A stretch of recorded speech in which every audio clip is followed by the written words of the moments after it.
October 331 BC, the plains of Gaugamela. 47,000 Macedonian soldiers stand on open ground, staring across the plain at 250,000 Persian warriors. The largest army ever assembled against a Greek commander, and the earth beneath their feet has already been turned into a weapon. Persian engineers spent 2 days flattening it to perfection, carving a highway for chariots to tear straight through Alexander's lines. If Alexander loses today, Greece falls.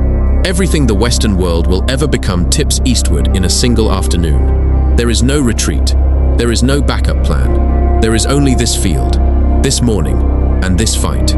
But here is the part nobody talks about. While Darius kept his entire army awake through the night, fires burning, soldiers standing at attention, generals pacing the dark, Alexander slept. He slept so deeply that his own commanders had to wake him before the battle. His most trusted general, Parmenion, stood outside the tent while 250,000 enemy soldiers waited on the horizon. That is the man we are talking about. 25 years old, undefeated, 5,000 miles from home with no road back.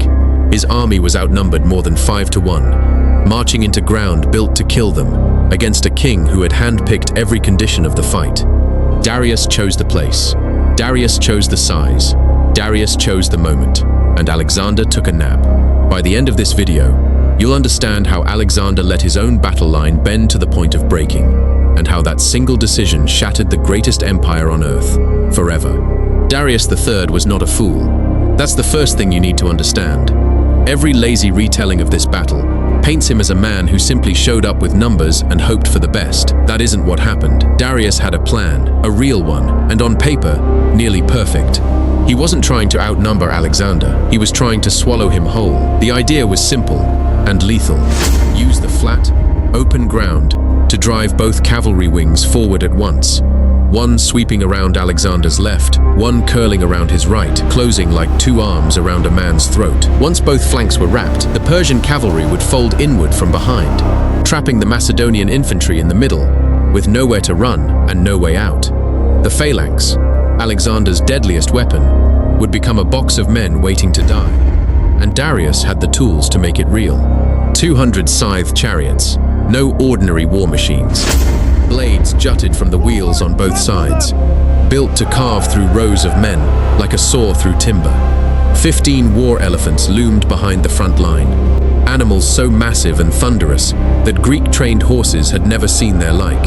And on both wings, Persian cavalry outnumbered Alexander's riders by a margin that silenced his generals the moment they heard the count.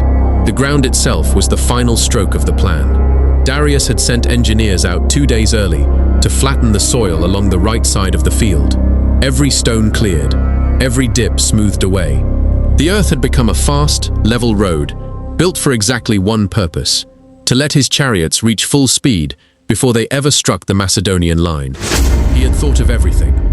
The night before the battle, Darius ordered every fire kept burning, every torch lit. His officers were told to stay on their feet and stay sharp. He had heard the stories about Alexander, how he moved fast, struck hard, and never did what was expected. Darius would not hand him the cover of darkness as a gift. One of his generals leaned in that night and proposed striking first, hit the Macedonians before dawn, while they slept, while they were cold and disoriented. End it before it began. Darius shook his head. We will not steal victory in the dark like thieves. He wanted this win witnessed. He wanted every king, every governor, every soldier across the empire to know that Persia crushed Greece in open daylight, on ground Persia chose, on a morning Persia commanded. So before the sun rose, Persian cavalry began fanning out toward the far edges of the battlefield, left and right, sealing both flanks before Alexander's men could even finish forming their line. The trap was already being built. Alexander simply hadn't opened his eyes yet. Stand in the dark long enough, and your mind starts filling in everything your eyes cannot see. That was the night for the Macedonian soldiers. They stood in formation before dawn, staring across the plain at a Persian line that had no end. It stretched left until it vanished into darkness. It stretched right until it vanished into darkness. Scouts went out to count and returned with numbers so large that men passed them along in low voices, the way you'd whisper something better left unsaid. Nobody wanted to be the one who said it out loud. Persian fires still burned across the field, hundreds of them, maybe more, which meant everything behind those flames was invisible. The Macedonians could see light but not shape, could hear horses but not how many, could feel the size of what stood before them without ever being able to measure it. That kind of waiting does something to a man. Then the reports began arriving. Parmenion reached Alexander's tent first. The left flank was already under pressure.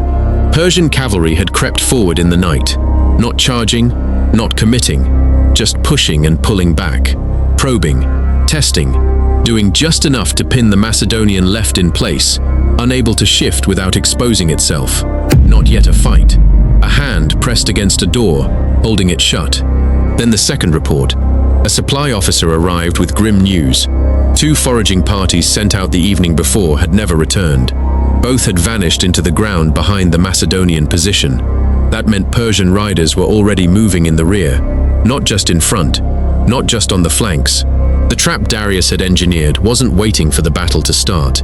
It was already closing in the dark. Then the third. A runner came from the far left, sent by Cleander, commander of a unit of Macedonian mercenaries holding the edge of the line. His message was short, and worse than the rest. His men were taking arrow fire from horsemen who materialized out of the darkness, loosed their shots, and vanished before anyone could chase them. One of Cleander's section leaders was already dead. The battle hadn't officially started. Men were already dying. Parmenion stood inside Alexander's tent and made his case, plainly. The enemy is here. We will strike from the flank. They will not expect it. Before the left bled further, before those missing foraging parties became something worse. It wasn't a desperate idea. It was a sound one. Alexander said no. He would not fight in the dark. He would not hand his men a victory they couldn't see and couldn't trust. Whatever happened on this field would happen in full daylight, in front of every eye on both sides. But the left flank was already bleeding, and the sun hadn't even risen yet. Every general walks into a battle with a plan. The good ones also walk in knowing the plan will break. The question is never whether something goes wrong, it's how fast you can think when it does. For Alexander, the break came at first light. As dawn began bleeding color into the sky, his chief engineer walked out onto the battlefield. Not to scout the enemy, not to study the Persian line. He went to inspect the ground, specifically the stretch on the right side of the field, the exact patch of earth where Alexander planned to anchor the most important move of the day, the oblique attack. The rightward drift meant to pull the Persian line out of position and crack it open. Everything depended on that ground. The engineer walked it slowly, crouched, pressed his palm into the soil, stood back up. Then he returned to camp and spoke 3 words. They've done it properly. That was all. No lengthy report, no list of details, because everyone in that tent already understood what those 3 words meant. The Persians hadn't simply flattened the ground. They had done it with precision. 2 full days of skilled labor had transformed that stretch of battlefield into a smooth, open road. Every stone cleared, every hollow filled, the soil packed level in a way raw earth almost never is on its own. It was perfect. Perfect for chariots. 200 scythed chariots now had a clean, unobstructed run, straight into the path Alexander's Companion Cavalry would need to travel. His strike force, the finest heavy cavalry in the ancient world, the men he would personally lead into the decisive charge, would have to ride directly across prepared ground, directly into spinning blades mounted on wheels, before ever closing on a single Persian soldier. The army's reaction wasn't panic. These were not men who panicked easily. But the mood shifted the way it does when seasoned soldiers hear bad news and quietly start doing the math. Eyes moved, jaws set. Low conversations broke off the moment officers walked past. Everyone was calculating the same grim arithmetic. The plan Alexander had built this entire battle around was a textbook oblique attack. Shift right, stretch the Persian line, find the gap, drive through it. He'd used versions of it before. His men knew it by heart. His commanders trusted it completely. But that plan assumed the ground on the right was neutral. It wasn't neutral anymore. It had been turned into a weapon and aimed squarely at him. He couldn't simply march forward and run the play as written. Not in front of 250,000 soldiers already standing in formation. Not with his left flank bleeding. Not with Persian cavalry sealing both edges of the field. Not with scythed chariots lined up and waiting on engineered ground. The plan had to change, right now. Nobody sat down. That's the small detail that tells you everything about the mood inside that council. When men sit, they're thinking. When men stand, they're bracing. Every general Alexander had was on his feet, arms crossed or hands clasped, eyes flicking between each other and the open ground beyond camp, where the Persian line sat in the early light, like a living thing. That's what it looked like from a distance. Not a formation, not an army, a horizon that breathed, dust shifting at the edges, the low murmur of horses and iron carrying across flat ground. Fires still burning even as the sun climbed, because Darius had enough men that he never needed darkness to hide them. He wanted to be seen. He wanted the sheer scale of what he'd built to do its own work before a single sword was raised. Inside the council, two options sat on the table. The first was Parmenians. Pull back the right flank, halt the sideways drift, fight defensively, hold the line, let the Persians come forward and break themselves against the phalanx. The cautious choice, the one that kept the army intact and surrendered the least ground. Also the choice of a man who had looked at those numbers and decided that simply surviving the day was already a worthy goal. The second was Alexander's. Keep moving right. Continue the drift already in motion, pulling the entire Macedonian battle line sideways, slowly, deliberately, until the Persian formation was forced to follow, stretched thin and split open somewhere along its length. Find the gap, drive through it, end the battle before the battle ended them. Parmenion spoke plainly. He always did. If the right drifted too far, the center would stretch with it. And a stretched phalanx wasn't a phalanx anymore. It was a long, thin line of men with daylight between them. Daylight that Persian infantry and cavalry would pour through like water through a broken wall. And the left, his left, the flank already bleeding before the sun had fully cleared the horizon, would be utterly alone. No support, no rescue. Just his men, holding a collapsing edge, while Alexander chased a gap on the far side of the field. It wasn't a small concern. It was the single most likely way this battle ended in catastrophe. Alexander heard every word of it. Then he gave his order in one line. Hold the left as long as you can hold it. I will end this on the right. That was it. No lengthy explanation. No debate once the words left his mouth. The council ended the instant he spoke. The order rippled down through the ranks, fast and quiet. And then, in front of the largest army ever assembled against a Greek commander, 47,000 Macedonian soldiers began to move. Not forward, sideways, one step at a time, in perfect formation, drifting right, steady, slow, deliberate, like a door swinging open on the largest hinge in the ancient world. For a few minutes, it worked perfectly. The Companion Cavalry moved first, Alexander's heavy riders shifting right in clean formation, hooves falling in rhythm, dust lifting slowly beneath them. Behind them, the infantry followed in echelon, each unit angling slightly, the whole line compressing toward the right edge of the field, like a slow wave rolling toward shore. From a distance, it would have looked almost graceful. 47,000 men moving sideways in front of an enemy army, holding their shape, holding their discipline, doing something most armies of the ancient world simply couldn't manage. Then it stopped being graceful. It began small, the way most disasters do. 2 battalions near the center of the phalanx started falling behind the rightward drift, not from fear, not from a lapse in their commander's focus, but because the units on their left weren't moving right with them, and a phalanx only holds when every man stays connected to the soldier beside him. Drift too far from the man on your left, and the line breaks. A broken phalanx line isn't a battle formation anymore. It's an open gap, waiting to be exploited. So those 2 battalions did exactly what their training demanded. They held their alignment with the units beside them. They stayed in place. And the gap opened. The man at the center of it was Simmias. He commanded the battalion anchoring the point where the center met the left, the single hardest position in the entire formation to manage during a lateral shift. If he moved right, he exposed the infantry on his left. If he held, he fell behind the rightward drift and carved open exactly the kind of space Darius had engineered this entire battlefield to exploit. He held. The gap widened. It wasn't large yet, not the kind of opening that swallows men whole, but it was visible. And on a battlefield where the enemy had scouts watching every shift, every step, visible was already too much. Alexander didn't know. He was at the far right of the line, 400 meters away, surrounded by the Companion Cavalry, swallowed in dust and motion and the noise of a forming charge. The gap tearing open in the center wasn't something he could see from where he stood. It was happening on the far side of his own army. Then a rider came. He pushed through the cavalry, reached Alexander, and delivered the message. Short, direct. The center had opened. Simius was holding.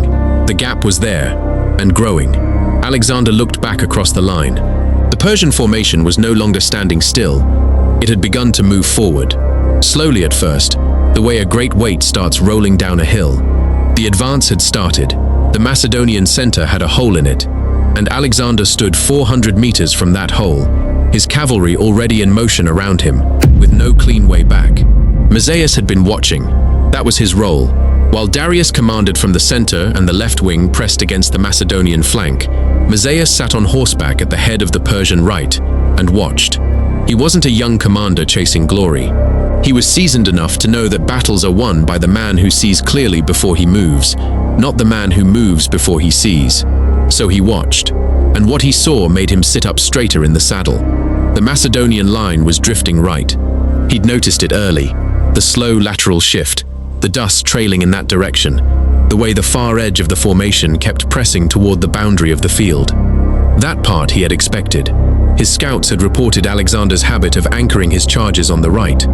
Darius had planned for it. The leveled ground was the answer to it.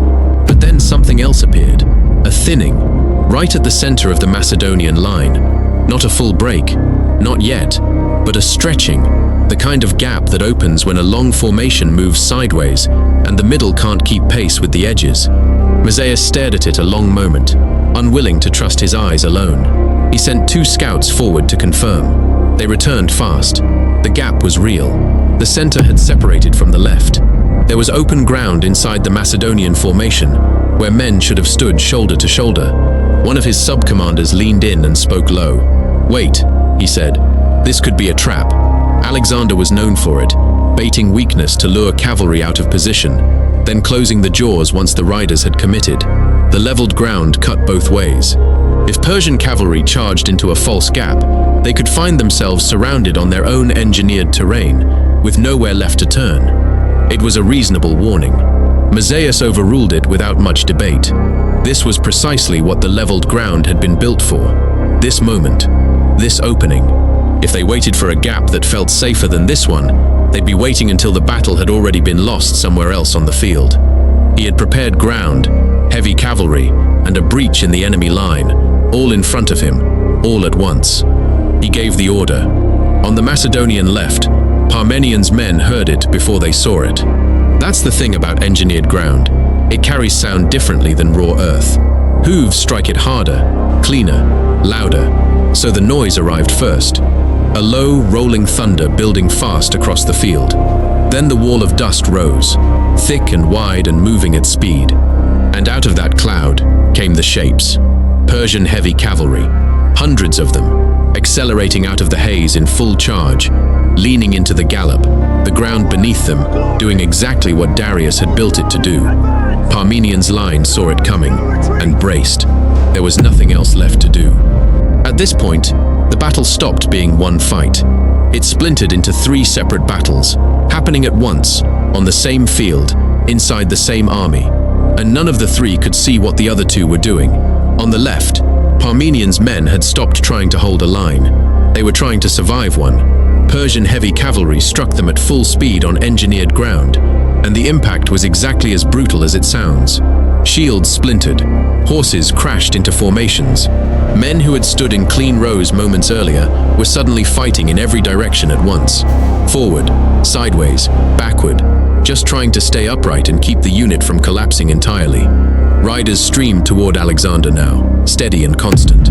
Not messengers carrying updates, messengers carrying emergencies. In the center, the Macedonian phalanx was attempting something close to impossible, fighting in 2 directions at once. Forward, it pushed against Persian infantry, grinding toward it across the field. 16-foot spears lowered, shields locked, the slow, brutal work of 2 heavy formations colliding head-on. But sideways, in the same breath, individual units twisted and flexed to seal the internal gap. The opening Simias had been unable to prevent. The space Persian soldiers were already probing and pressing into. The men in the center had no clean enemy before them. They had enemies in front, and enemies pouring in through the side, and they were holding both back on nothing but training and stubbornness, and the cold understanding that if the center broke, everyone on this field would die. They held, but holding was costing them everything. On the right, Alexander saw none of it. Dust and distance and 250,000 bodies had carved the battlefield into a series of separate worlds. The left flank might as well have been on another continent for all he could see of it. What he could see was the Persian line in front of him, and the thing his rightward drift had slowly, painfully, expensively created. A gap. A real one. Not in his own formation this time, but in theirs. The Persian cavalry that had swept out to seal the flanks had drifted too far chasing the Macedonian shift, leaving a space in the Persian line now hanging open like an unlocked door. Alexander was looking straight at it. Then Parmenian's message arrived. The rider pushed through the Companion Cavalry and delivered it short and plain. The left was not holding. It was surviving. There was a difference between those two words, and every commander on that field understood it. Holding meant standing firm. Surviving meant bleeding in place and praying it ended soon. Alexander had to choose. Turn back. Ride 400 meters across the field. Pull the Companion Cavalry off the gap.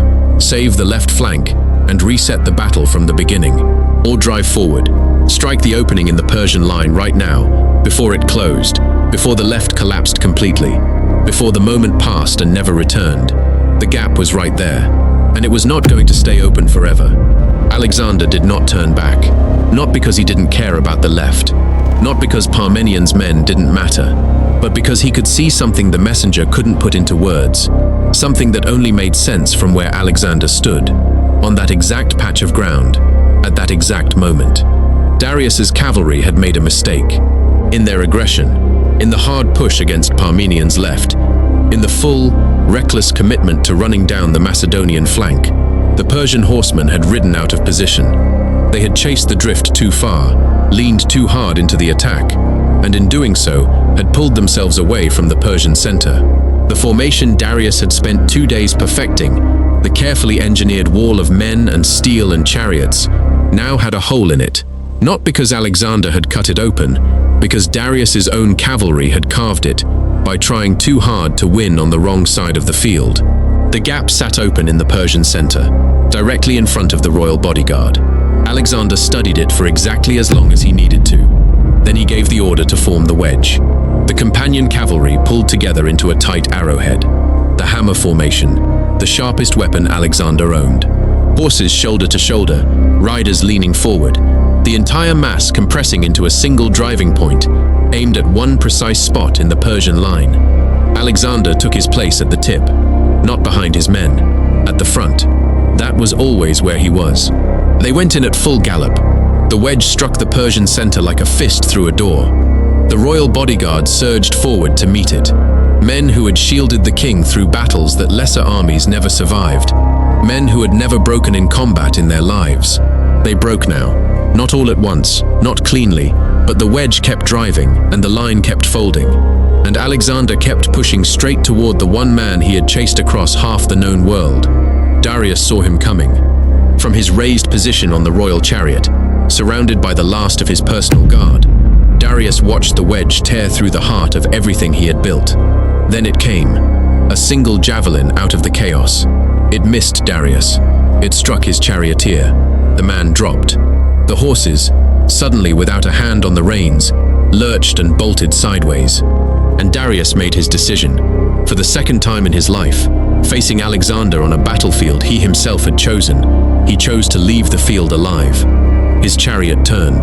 That was all it took. Persian soldiers who couldn't see the wedge could see the royal chariot pulling away from the fight. Officers shouted. Heads turned. The advance that had been grinding forward across the entire field slowed, then stalled, then began folding backward in the confused, leaderless way armies move when they can no longer find the reason they were fighting. The Persian center had not fully collapsed, but it had already lost. The moment the king turned away, the battle turned with him. It did not end all at once. That's not how great battles end. There's no single instant when every man on the losing side stops fighting in unison. What happens instead is the collapse starts in one place and spreads outward, like a crack racing across ice. Slow at first, then faster, then everywhere. It began in the Persian center. The soldiers nearest the wedge's impact could see the royal standard pulling away from the fight. That became the signal, even though no one intended it as one. When the king's banner moves backward, the men around it start making individual decisions. A soldier glances left and sees the man beside him take a step back. He takes one too. The man on his other side sees both of them moving and follows. It isn't cowardice, it's arithmetic. A formation collapsing from the inside cannot hold its edges, and every man in it knows that before a single order is ever given, the cohesion unraveled from the center outward. Units that had been pressing forward minutes earlier now stood still, glancing over their shoulders, waiting on news that never came. Officers shouted orders their men had stopped fully hearing.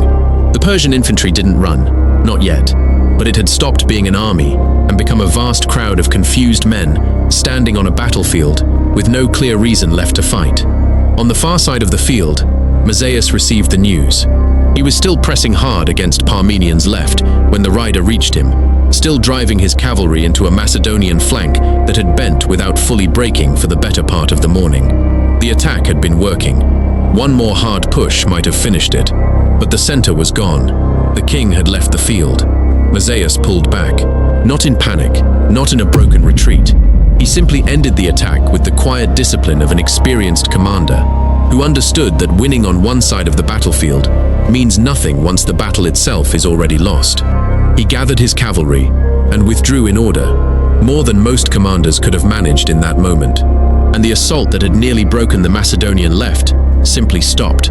Parmenian's men stood there, breathing hard, weapons still raised from an hour of swinging them, watching the Persian cavalry pull away like a tide going out. Some of them likely didn't believe it at first. Alexander turned the Companion Cavalry and rode for Parmenion.